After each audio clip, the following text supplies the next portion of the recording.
So in a series of speeches, in the lead up to and during the ongoing further invasion of Ukraine that Russia has embarked upon, Russian President Putin, as well as several high Kremlin officials, made a series of historical arguments that many in the West were very quick to dismiss as the deranged rantings of an irrational leader. The reality is, to historians of Russia, some of these arguments are not unfamiliar, even though they are highly contested. Putin has essentially drawn from a well-worn set of ultra-nationalist Russian historical arguments, making claims such as the current borders of Ukraine being the product of a series of crimes inflicted on the Russian people by the Bolshevik regime. In particular, what was interesting was that shortly after one of Putin's pre-invasion speeches, Russian state TV aired a map shading in various portions of Ukraine and attributing these portions of Ukrainian territory to supposed gifts to Ukraine from various largely communist leaders. An example was the East and the South being shaded in as supposedly being gifts to Ukraine from Vladimir Lenin. The Crimean Peninsula being attributed to the 1954 gift of Nikita Khrushchev. The far west of Ukraine, which was appended to Russia in the aftermath of the Second World War, or during the Second World War, was attributed as a gift of Stalin. And the north of Ukraine was labeled a gift of the Russian Tsars. It's particularly interesting to read these maps in conjunction with the speeches because it suggests that these speeches can be used to get a view into the Kremlin's thinking and as signals of Kremlin intentionality. Another example of an argument soaked in historical passions is Putin's claim, which many, including us, disagree with, that the Ukrainian regime is somehow a Nazi or neo-Nazi regime.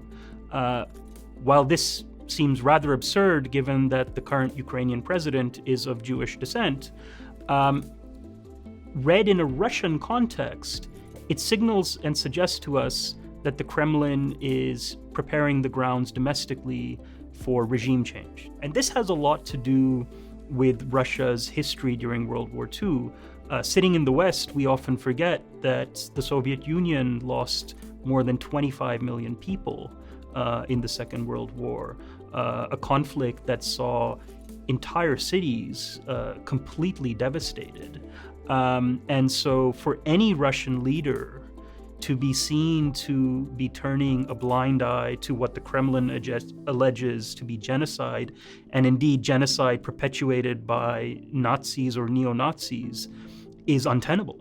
The point is not whether or not these Kremlin allegations are true.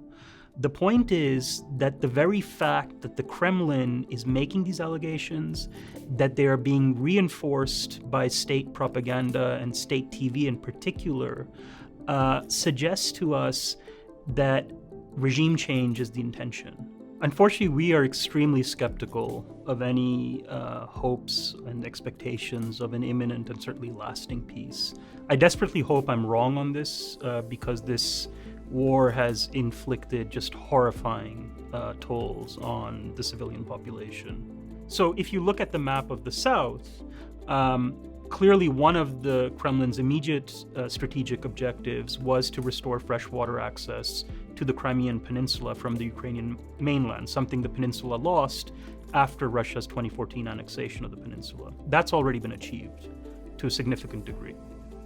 Another objective, we think, was the seizure of, in particular, two key ports in the south. The port of Mariupol, which has seen very, very heavy fighting, as well as the port of Odessa, which thus far has escaped relatively unscathed, but remains highly vulnerable. So all of these considerations suggest to us that purely from a military strategic standpoint, the Kremlin is not particularly incentivized to stop the clock just yet. Rather, we would think that once the Kremlin has made further gains in the south, or been completely repulsed, which is far from the case as far as we can tell, only then would the Kremlin really be serious about engaging in some sort of settlement, ceasefire, lasting peace.